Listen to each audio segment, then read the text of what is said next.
آزادی کی خشت اول اگر 1947 میں رکھ دی جاتی، جیسا علامہ اقبال نے فرمایا تھا کہ آزادی کی خشت اول یہ عزت ہے، اس خشت اول کو اگر آپ قائم رکھتے تو آج یہ نسل عزیز ترین اور آزاد ترین مخلوق ہوتی پاکستان کے جو یہاں بیٹھے ہیں، یہ سب سے عزیز ہوتے، یہ سب سے زیادہ آزاد ہوتے اگر وہ خشت اول آزادی کی یعنی عزت کو رکھ دیا جاتا، قائم کر دیا جاتا۔ لیکن ذلت اسی دن سے شروع ہوئی۔ ذلت یہ شروع ہوئی کہ آزادی کے بعد بھی جن کے ہم غلام تھے وہی ہمارے حکمران تھے۔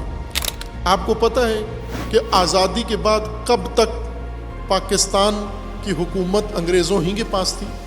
آزادی کے بعد کب تک پاکستان کی فوج کا سربراہ انگریز ہی تھا؟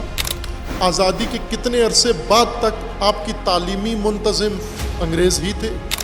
کس کس شعبے میں انگریز ہی باقی رہے کتنے سال تک؟ اور انہوں نے کس طرح پھر اپنے وفاداروں کو یہ شعبے منتقل کیے؟ یہ تاریخ جانتا ہے کوئی؟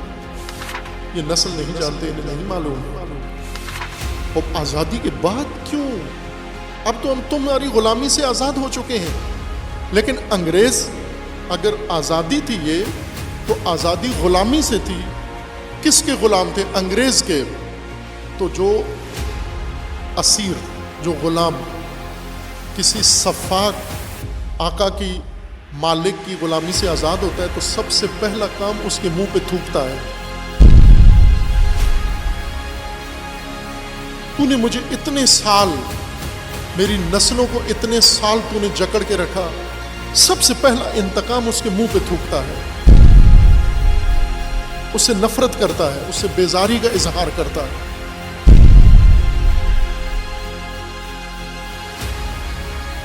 یہ کام کیا کس پاکستانی نے؟ یہ کام کس پاکستانی نے جن کی غلامیوں سے آزاد ہوئے تھے ان کے منہ پہ تھوکا جا کر، ان کی طرف پشت کی؟